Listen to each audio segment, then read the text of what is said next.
Why is it that no matter how much we chase money, success, and happiness, we still feel empty inside? Why does wealth slip through our fingers while others seem effortlessly joyful, even with so little? Today, I'll share with you a simple but life-changing story of a crow and a sparrow, a story that reveals the forgotten secret to stop being broke and unhappy, not just in your wallet, but in your heart. Stay with me, because this lesson could transform the way you see your life forever. In a quiet, sunlit forest, where the gentle wind rustles through the trees and the air is filled with the soft songs of birds, lived two very different creatures, a crow and a sparrow. The crow was large, black-feathered, and always restless. Each morning, he woke up grumbling about his life. He envied the bright colors of the peacock, the soaring flight of the eagle, and the beautiful voice of the nightingale. Why was I made so plain? The crow often complained. Why is my life filled with so little while others have so much? But nearby, in the very same forest, lived a small sparrow. She was not grand. She wore no bright colors, had no sharp beak or fierce claws. Yet every morning, before the sun fully rose, she sang the sweetest melody, light, cheerful, and full of joy. The crow would watch her in confusion and frustration. Why does this tiny bird sing so happily? She has no treasure, no beauty, no power, and yet, she smiles at the world while I, strong and clever, feel so empty. And so, curiosity began to grow in the crow's heart, a question that would lead him on a journey to understand the secret of true happiness and wealth. One morning, unable to bear his confusion any longer, the crow flew to the wise old owl who lived deep in the heart of the forest. "O wise owl," the crow began, "tell me, why am I always unhappy? Why does the sparrow sing with joy while I feel nothing but emptiness? I want to be rich, I want to be happy, I want to have what the others have." The owl, with his ancient, glowing eyes, calmly replied, "Stop flying from tree to tree, searching in others' nests. Look into your own. There you will find your answer." But the crow did not understand. Look into my own nest? What good will that do? Surely the peacock knows the secret to beauty and joy. Or perhaps the eagle, who flies higher than anyone, holds the key to greatness. So the crow flew to the peacock, admiring its colorful feathers. "Peacock, you are the most beautiful of us all. Surely you must be happy and rich?" But the peacock sighed, "I am trapped in this beauty. I cannot fly far. Hunters chase me for my feathers. I am admired, but not free." Next, the crow soared to the mountain top to visit the eagle. "Eagle, you are the highest flyer.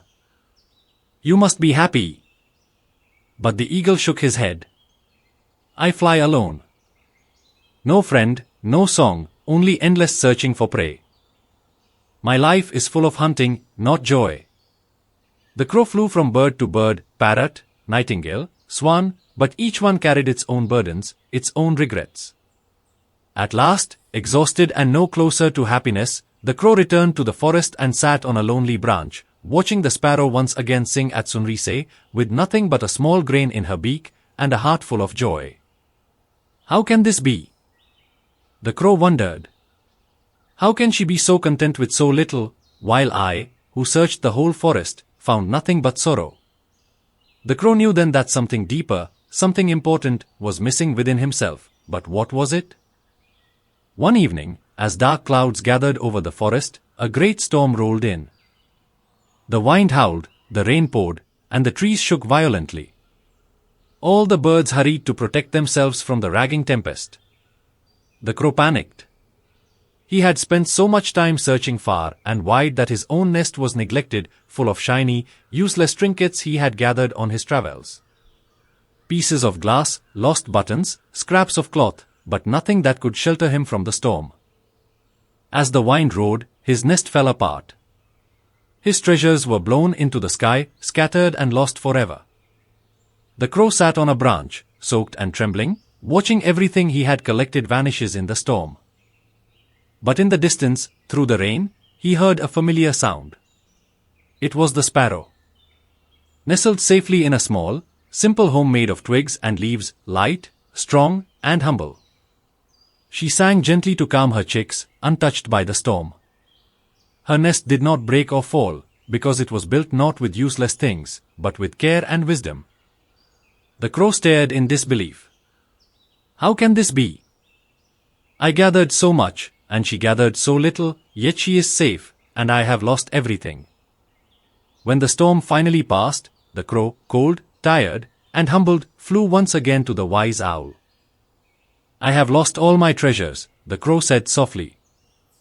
I flew far, gathered much, but I am still poor and unhappy. Why?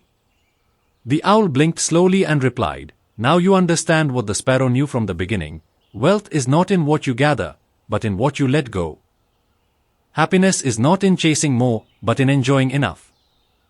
The sparrow built wisely, with care for what truly matters. You built for pride and comparison, and lost it all. At last, the crow understood. His empty heart had been filled only with envy and greed, not with gratitude or wisdom. And for the first time, the crow felt something new, a quiet sense of peace. Perched quietly beside the owl, the crow gazed at the rising sun. He thought of the sparrow, her simple nest, her joyful song, her peaceful life. He finally understood what he had been blind to all along. I was broke, the crow whispered, not because I lacked treasure, but because I lacked gratitude. I was unhappy, he realized, because I spent my days comparing myself to others, never seeing the gifts I already had. The owl gently nodded. True wealth, he said, is not in how much you collect, but in how lightly you carry your life. A peaceful mind, a grateful heart, these are treasures no storm can blow away. As the crow flew back to the forest, he no longer searched for shiny objects. He built his nest simply and strong. He sang, not like the sparrow, but in his own way, content and free. And for the first time in his life, the crow was truly rich. Because when you let go of comparison, envy, and endless craving, you make space for joy, peace, and real abundance. So what can we learn from the crow and the sparrow? Many of us live like the crow. We chase after money, success, possessions, believing that happiness lies somewhere out there. We scroll through other people's lives, compare ourselves, and feel poorer with every glance. We fill our days with worry, fear, and endless desire, but our nests remain empty of real joy. But the sparrow teaches a different way, one that Buddha, Zen masters, and wise souls have spoken of for centuries, the path of contentment. Here is the truth. Times you are not broke because you lack things. Times you are broke because you have forgotten how to see the treasure of what you already have. Times a simple meal, a quiet morning, health, family, friendship, these are wealth beyond measure. The moment you stop comparing yourself to others, the moment you practice gratitude for what's in your hands, is the moment you stop being broke and start living richly. Ask yourself, times am I building my life like the crow, heavy, burdened, distracted? Times or like the sparrow, light, joyful, mindful? True abundance is not in the things you gather, but in the peace you carry. When you understand this, no storm in life can take your happiness away. So, what kind of life will you choose starting today? Will you keep chasing like the crow, forever searching, forever unsatisfied? Or will you become like the sparrow, grateful, light, and joyful, no matter how simple life may seem? The choice is yours. True wealth is not in the things you own, but in the peace you feel, the gratitude you carry, and the joy you share. If this story touched your heart, consider sharing it with someone who might need this gentle reminder today. And if you'd like more stories and teachings like this, simple lessons to brighten your path, don't forget to subscribe, like, and leave a comment below. Your journey to inner richness starts here.